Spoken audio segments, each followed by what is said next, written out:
الحمد لله رب العالمين،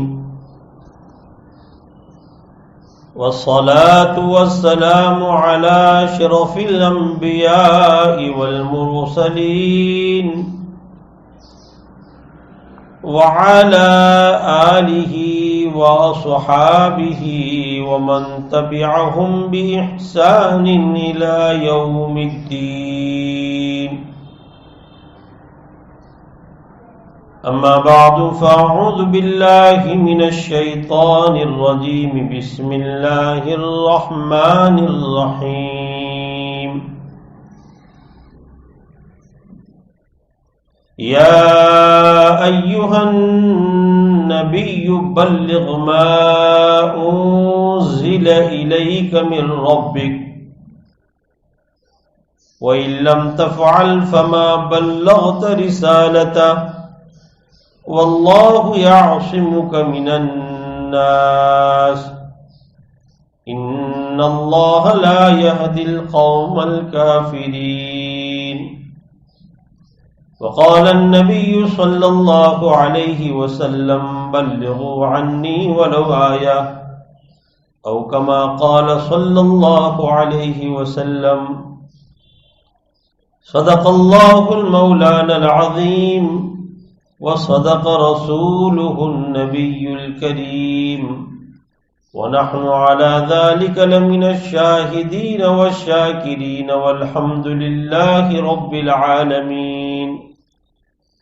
يا رب صل وسلم دائما أبدا على حبيبك خير الخلق كلهم.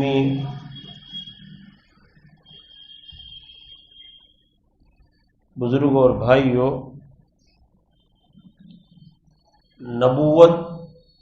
اور رسالت کا سلسلہ حضرت خاتم النبیین والمرسلین سیدنا محمد الرسول اللہ صلی اللہ علیہ وآلہ وسلم پر پورا ہو گیا. نہ آپ کے بعد کوئی نبی آئے گا، نہ آپ کے بعد کوئی رسول آئے گا. جو بھی نبوت کا، رسالت کا دعویٰ کرے وہ جھوٹا ہے. اور آپ نے پیشن گوئی فرمائی کہ میرے بعد 30 جھوٹے نبوت کے دعوے دار پیدا ہوں گے اور وہ یہ دعویٰ کریں گے کہ وہ نبی ہے، حالانکہ انا خاتم النبیین، نبوت کے سلسلے کو ختم کرنے والا تو میں ہوں، اور میرے بعد کوئی نبی آنے والا نہیں ہے. سب سے بڑی بات یہ ہے کہ نبوت اور رسالت یہ وہبی ایک نعمت ہے، کسبی اور محنت سے حاصل کی جانے والی نعمت نہیں ہے. آدمی مال و دولت کے پیچھے محنت کرتا ہے، اپنی زندگی کھپاتا ہے، تو ایک وقت میں وہ مالدار بن جاتا ہے. ولایت کے اندر، اللہ کی عبادت کے اندر ریاضت کرتا ہے، مشقت اور مجاہدہ کرتا ہے، خلوص دل سے اللہ کی طرف بھاگتا ہے، مائل ہوتا ہے، اللہ تعالیٰ اس کو ولایت کا درجہ عطا کرتا ہے. حضرت پیران پیر غوث العظم سیدنا حضرت شیخ عبد القادر جیلانی رحمۃ اللہ علیہ کے احوال میں ہے کہ 40 سال عشاء کے وضو سے آپ نے فجر کی نماز ادا کی، اور 15 سال اس طرح گزارے کہ عشاء کے بعد ایک کیل پکڑ لیتے اور ایک پیر پر کھڑے ہو جاتے اور قرآن پاک کی تلاوت شروع کرتے اور صبح تک پورا قرآن مکمل فرماتے. 15 سال اس طرح گزارے. سخت ترین مجاہدہ انہوں نے کیا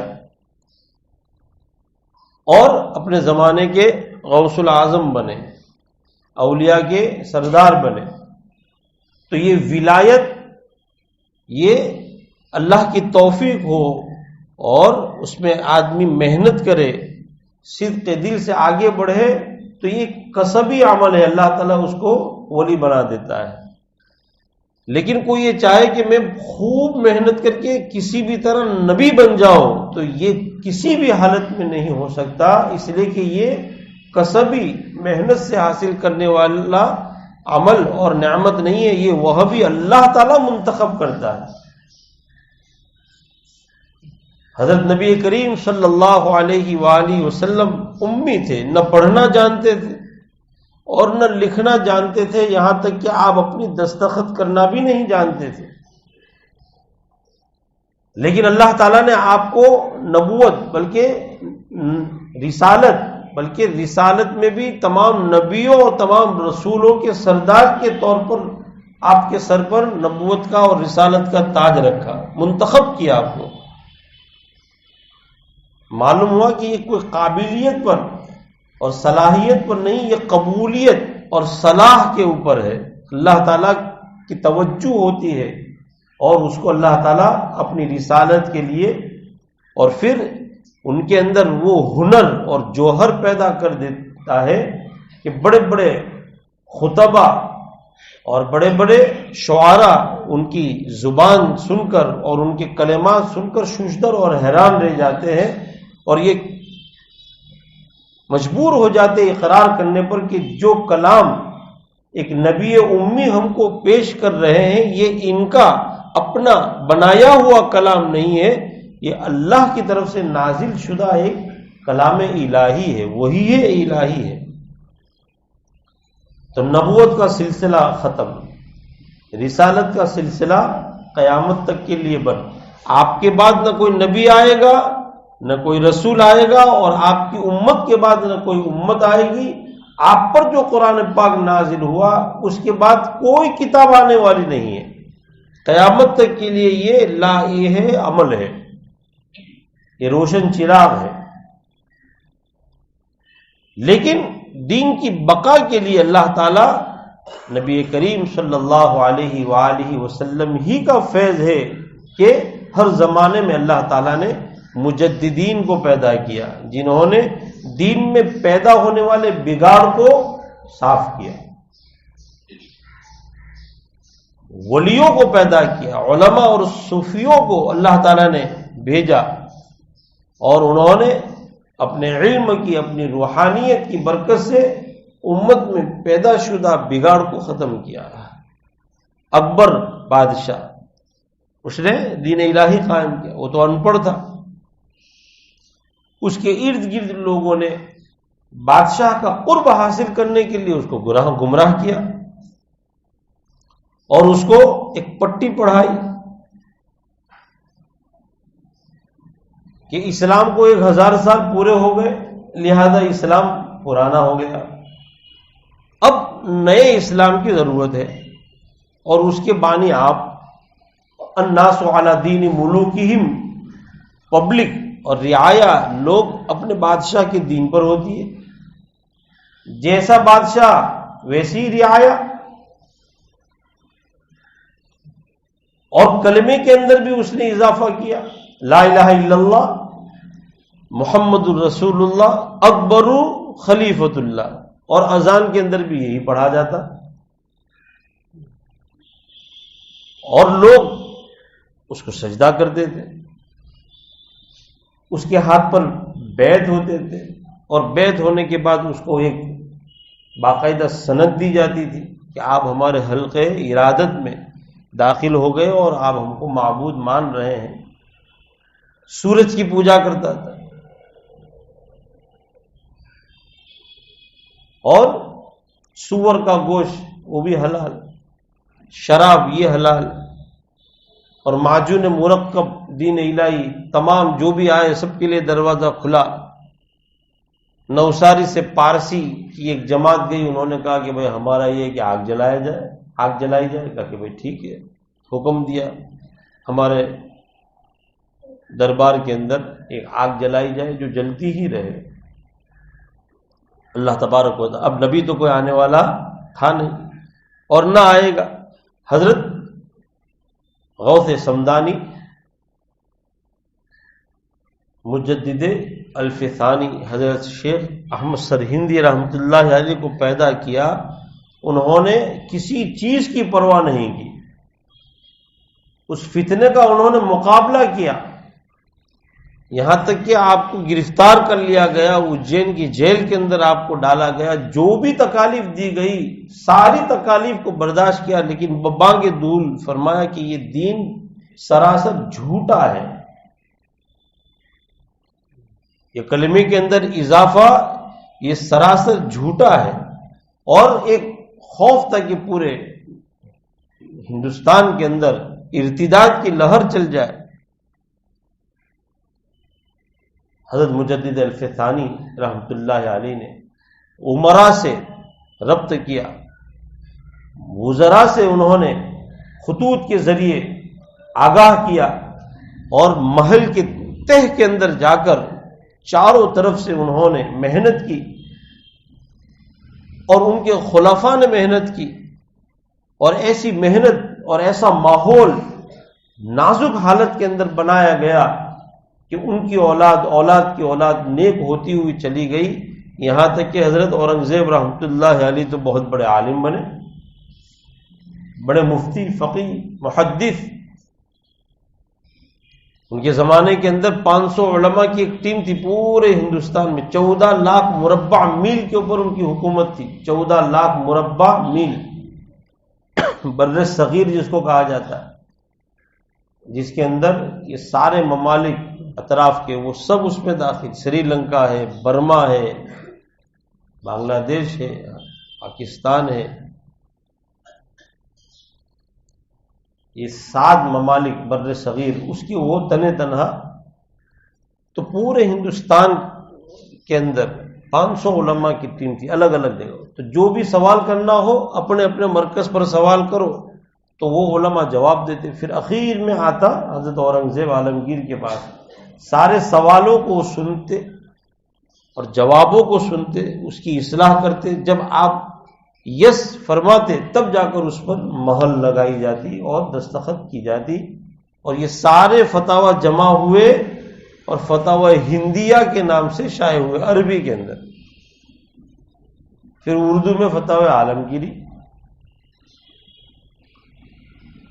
حضرت امام احمد ابن حنبل رحمۃ اللہ علیہ کے زمانے میں خلق قرآن کا، کہ قرآن یہ اللہ کی مخلوق ہے، جس طرح کہ پہاڑ یہ مخلوق ہے، زمین یہ مخلوق ہے، آسمان یہ مخلوق ہے، تو ساری مخلوق کو تو فنا ہونا ہے، اسی طرح قرآن بھی ایک مخلوق ہے، اور خلیفہ خود اس کا قائل اس فتنے کے اندر آ گیا، فتنہ خلق قرآن۔ حضرت امام احمد ابن حنبل رحمۃ اللہ علیہ نے فرمایا کہ نہیں، یہ اللہ کی ذات سے نکلا ہوا کلام ہے، یہ مخلوق نہیں ہے، مخلوق کو تو فنا ہونا ہے، اللہ کے کلام کو کبھی بھی فنا نہیں ہونا ہے، یہ اللہ کی ذات سے نکلا ہوا کلام ہے۔ تو آپ کو کوڑے مارے جاتے سر عام، اور بڑے بڑے پہلوان وہ کوڑے مارتے، آپ کا جسم لہو لوہان ہو جاتا، اور تکلیف کی وجہ سے آپ بے ہوش ہو جاتے، تو سب چیزیں آپ نے برداشت کی، لیکن کہا کہ بھائی اللہ کے کلام کو مخلوق ہم کبھی نہیں کہہ سکتے، ہماری جان تو جا سکتی ہے۔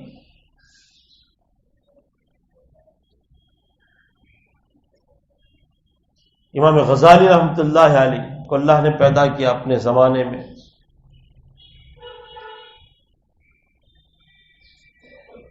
جب ہندوستان کے اندر انگریزوں کا تسلط ہوا اور اللہ تعالیٰ کو منظور تھا کہ یہاں اسلام آئے، تو اللہ نے بڑے بڑے صوفیاء کرام کو بھیجا، فاتح اسلام، فاتح ہند، سلطان الہند حضرت خواجہ معین الدین حسن چشتی اجمیری رحمۃ اللہ علیہ، جن کے قدموں کی برکت سے بھارت دیش کے اندر اسلام کی شعاعیں اور اس کی کرنیں اور اس کا فیض پہنچا، اور 99 لاکھ غیروں نے آپ کے ہاتھ پر کلمہ پڑھا، اور جنہوں نے توبہ کی ان کی تو کوئی تعداد ہی نہیں ہے۔ پھر ان کے خلفاء کے خلفاء، محبوب اولیاء حضرت خواجہ نظام الدین اولیاء رحمۃ اللہ علیہ،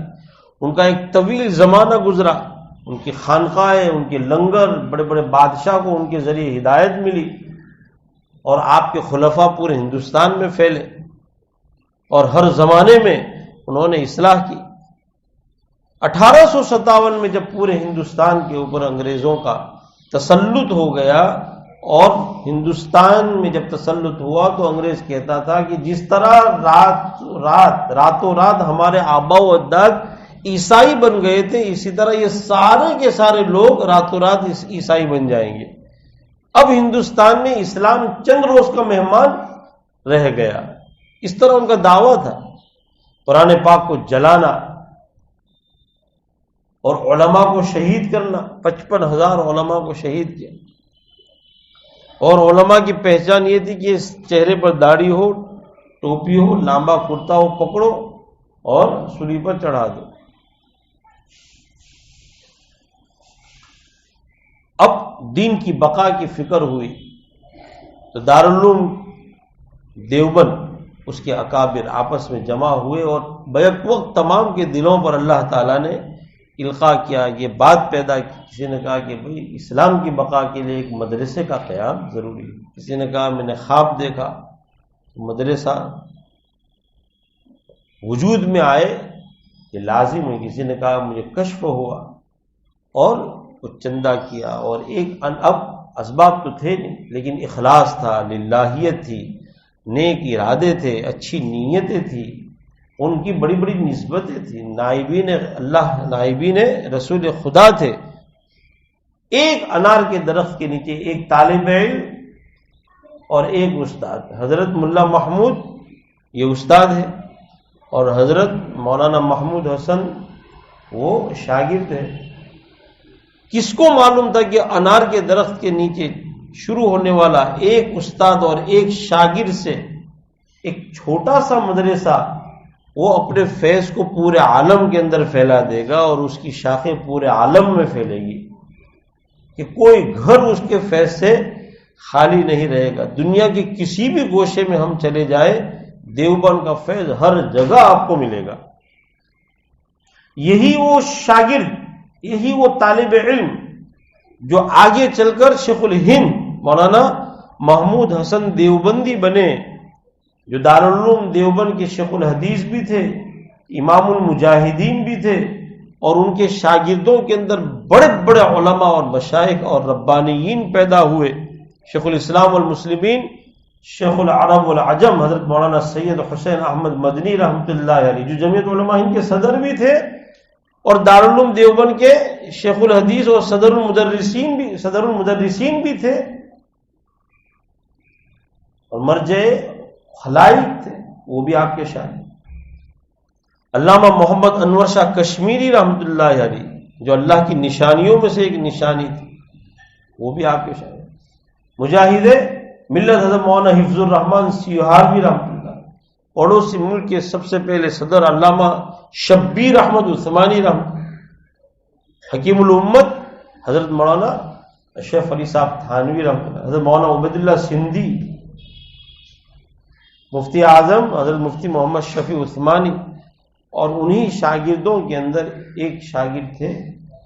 مبلغ اسلام حضرت مولانا محمد الیاس صاحب کاندھلوی رحمۃ اللہ علیہ۔ تو جماعت اور جمعیت دونوں ایک ہی دریا سے نکلی ہوئی دو نہریں ہیں، دو ندیاں ہیں، ایک ہی استاد کے دونوں شاگرد ہیں، ایک جمعیت علماء کے صدر ہے اور ایک دعوت و تبلیغ کے بانی ہے، دونوں ایک ہی استاد کے شاگرد۔ آج حضرت جی مولانا محمد الیاس صاحب رحمۃ اللہ علیہ سے اللہ تعالیٰ نے وہ کام لیا کہ شیخ الہند جو ان کے استاد ہیں، وہ فرماتے تھے مولوی محمد الیاس کو دیکھ کر صحابہ کی یاد تازہ ہو جاتی ہے۔ اب صحابہ کی یاد اتنے بڑے استاد کو دیکھ کر تازہ ہو جائے تو اللہ تعالیٰ کو ان سے کچھ کام لینا تھا۔ مدینہ منورہ میں تھے، خواب میں دیکھا کہ آپ ہندوستان جاؤ، آپ سے کام لیا جائے گا۔ جب بیدار ہوئے تو بے چین کہ کیا میں کام کروں، میرے اندر کیا ہے کہ میں کام کروں، فکر ان کے دل پر سوار ہوئی، بے چینی۔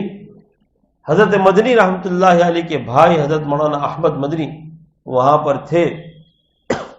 ان سے اپنا خواب ذکر کیا تو انہوں نے فرمایا کہ آپ سے یہ نہیں کہا گیا کہ آپ ہندوستان جاؤ اور کام کرو، بلکہ آپ سے یہ کہا گیا کہ آپ ہندوستان جاؤ، آپ سے کام لیا جائے گا، تو جو لینے والا ہے وہ جانے، ایسا راستہ پیدا کر دے گا کہ خود بخود آپ سے کام لیا جائے گا، ایک ذریعے کے طور پر آپ کو قبول کیا جائے گا۔ چنانچہ جب وہ ہندوستان تشریف لائے تو ان کے اندر ایک کڑھن اللہ نے پیدا کی، اور بنگلہ والا مسجد کے قریب چوراہے پر جو مزدور آتے ان کو پوچھا جاتا ہے کہ بھئی کیا مزدوری ہے آپ کی؟ اتنے روپے، اگر میں دے دوں تو میرے ساتھ آؤ گے؟ ضرور، ہم تو مزدور ہیں۔ چنانچہ ان کو پیشگی اجرت دیتے اور بنگلہ والی مسجد میں لے جاتے، ان کو وضو سکھلاتے، نماز کا طریقہ سکھلاتے، اور اللہ سے وہ دعا کرتے کہ اللہ تعالیٰ ان کو ہدایت دے۔ میوات کا علاقہ آپ نے منتخب کیا، ایک کاشتکار کو دیکھا کہ وہ ہل جوت رہا ہے، تو دو کھیتی کے بیچ کے اندر ایک چھوٹا سا راستہ ہوتا ہے، اور کاشتکار جب ہل جوتتا ہے تو مشرق سے مغرب کی طرف، پھر مغرب سے مشرق کی طرف، اس طرح۔ اب وہ جو چھوٹا سا راستہ ہے اس پر حضرت جی اس کے پیچھے پیچھے کہ بھئی کلمہ پڑھ لو، بھئی کلمہ پڑھ لو، کلمہ پڑھتے بھی نہیں آتا۔ اب وہ مشرق سے مغرب کی طرف آ رہا ہے تو حضرت اس کے پیچھے پیچھے، اور مغرب سے مشرق کی طرف جا رہا ہے تو اس کے پیچھے پیچھے۔ تو وہ تنگ ہو کر کہنے لگا کہ بھائی تو پیچھا چھوڑنے والا نہیں، بھائی پڑھا دے جو تجھے پڑھانا ہے۔ اور وہی آگے چل کر حضرت موسیٰ پیر رحمۃ اللہ علیہ میواتی ہوئے، جن کے بارے میں حضرت جی فرماتے تھے کہ اللہ تعالیٰ اگر مجھے پوچھے گا کہ اے الیاس تو کیا لایا، تو میں حضرت موسیٰ رحمۃ اللہ علیہ کو پیش کر دوں گا۔ وہاں ایک علاقہ ہے بھرت پور، ایک درخت کے نیچے حضرت جی آرام فرما رہے تھے، اور جب آپ کی آنکھ کھلی تو آپ نے فرمایا کہ کوئی مانے یا نہ مانے میں یہاں علم کی خوشبو محسوس کر رہا ہوں۔ تو وہاں بھرت پور میں اتنا بڑا ادارہ ہے، بچوں کا بھی اور بچیوں کا، اور یہ حضرت موسیٰ رحمۃ اللہ علیہ کے پوتے مولانا محمد قاسم صاحب، انہوں نے یہ قائم کیا، اور حضرت جی رحمۃ اللہ علیہ کا وہ فیض تو ہر زمانے کے اندر جب بھی فتنہ پیدا ہوا، اللہ تعالیٰ نے کسی مجدد کو پیدا کیا، صوفیاء کرام کی جماعت کو پیدا کیا، دارالعلوم دیوبند اور اس کے ذریعے مدارس کا جال پورے عالم کے اندر بچھا دیا، پورے عالم کے اندر جہاں کہیں بھی جاؤ آپ کو دارالعلوم دیوبند کا فیض ملے گا، ام المدارس، تمام مدارس کی ماں۔ جب اللہ کو یعنی خدمت لینا تھا تو دعوت و تبلیغ کا جال پورے عالم میں پھیلا دیا، اور حضرت جی رحمۃ اللہ علیہ سے ایسا مجددانہ کام لیا کہ اس دعوت و تبلیغ کی برکت سے ہزاروں نہیں لاکھوں لوگوں کی زندگی، کروڑوں لوگوں کی زندگی بدل گئی۔ دعوت و تبلیغ کی چہل پہل سے ہزاروں لاکھوں لوگوں نے اپنی اولاد کو حافظ قرآن بنایا اور عالم دین بنایا۔ جو دین سے دور تھے، بے خبر تھے، وہ دین کے مسئلے کو جاننے والے بن گئے، گشت کرنے والے بن گئے، نماز کی دعوت دینے والے بن گئے۔ جو شراب خانوں کے اندر تھے، اللہ تعالیٰ نے ان کو بھی قبول کیا۔ آپ جائیے بڑے بڑے ممالک کے اندر، سینٹر امریکہ کے اندر، اللہ تعالیٰ نے اس یورپ کے اندر آپ جائیں، اور یورپ کی یعنی کپ کپانے والی ٹھنڈیوں کے اندر جب رہنے کا کوئی مقام بھی نہیں تھا، وہ ٹیلی فون کا جو بٹ آتا تھا اس کے اندر سر ڈال کر پوری رات گزارتے تھے اور صبح تبلیغ کرتے تھے۔ ایک مسجد بھی ایسی نہیں تھی جہاں دعوت و تبلیغ کا کام ہو۔ اب پورا یورپ اور امریکہ اور سینٹر اور اسرائیل کے اندر بھی دعوت و تبلیغ کے اجتماعات ہوتے ہیں۔ یہ برکت یہیں سے ہے حضرت جی رحمۃ اللہ علیہ کی. وہ جو شیخ الہند رحمۃ اللہ علیہ نے فرمایا تھا کہ مولوی محمد الیاس کو دیکھ کر صحابہ کی یاد تھا. آج دعوت و تبلیغ کو اسرائیل کے کہنے پر، اسلام دشمن کے کہنے پر سعودیہ نے پابندی لگائی اور اس کو دہشت گرد کہا گیا. بھلا جو اپنی جان، اپنا مال، اپنا وقت، اپنا سامان اپنے سر پر رکھ کر جاتی ہو، آج تک کسی بھی جماعت کے ساتھی کے جیب سے نہ کوئی بندوق نکلی، نہ کوئی چاقو نکلا، نہ کوئی ایسی چیز نکلی جس میں کوئی شبہ ہو، بالکل پاک اور صاف، سیاست سے دور. نہ کسی سے پیسہ لینا ہے، نہ کسی کی دعوت. بھئی کسی نے دعوت دے دی تو ٹھیک ہے، ورنہ اپنا سامان لیا اور چل دیے. اور گھر گھر جا کر کلمے کے لیے بلانا، نماز کے لیے بلانا. بھلا یہ جماعت دہشت گرد ہو سکتی ہے؟ کوئی 100 سال کی تاریخ میں ایک واقعہ تو بتلائیے. ابھی کورونا کے زمانے میں اس پر جو الزامات لگے تھے، بڑی بڑی کورٹ نے سب نے اس کو کلین چٹ دے دی، بلکہ ڈانٹا اور کہا کہ بھئی کیا مسجد میں آ کر ٹھہرنا یا ہوٹل میں کوئی آئے یا مندر میں ٹھہرے تو کیا وہ دہشت گرد ہو جاتا ہے؟ اس جماعت کو قبر پرست کہا گیا. بھلا بتلائیے کہ کیا دعوت و تبلیغ والے کسی مسجد میں آتے ہیں تو کیا وہ قبر پرستی کرتے ہیں؟ بلکہ جو قبر پرستی کرتے ہیں ان کو اللہ کی عبادت کی طرف بلاتے ہیں، مسجد کی طرف بلاتے ہیں. وہ کیسے قبر پرست ہو سکتے ہیں؟ یہ ان کے عمل کے اندر داخل ہی نہیں ہے. لیکن دشمنان اسلام کے کہنے پر، ورگلانے پر پابندی عائد کی. تو حضرت مولانا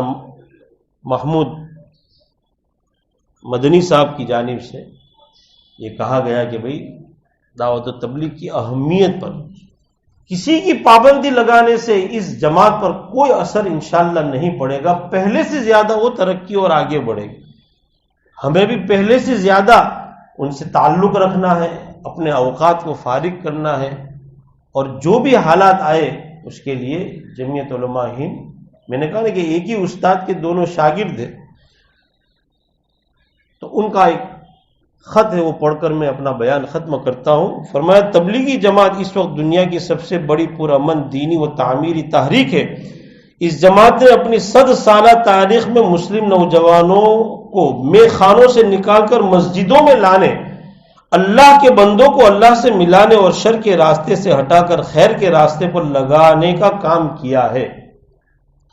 دنیائے انسانیت کے لیے یہ انتہائی خیرخواہ تنظیم ہے.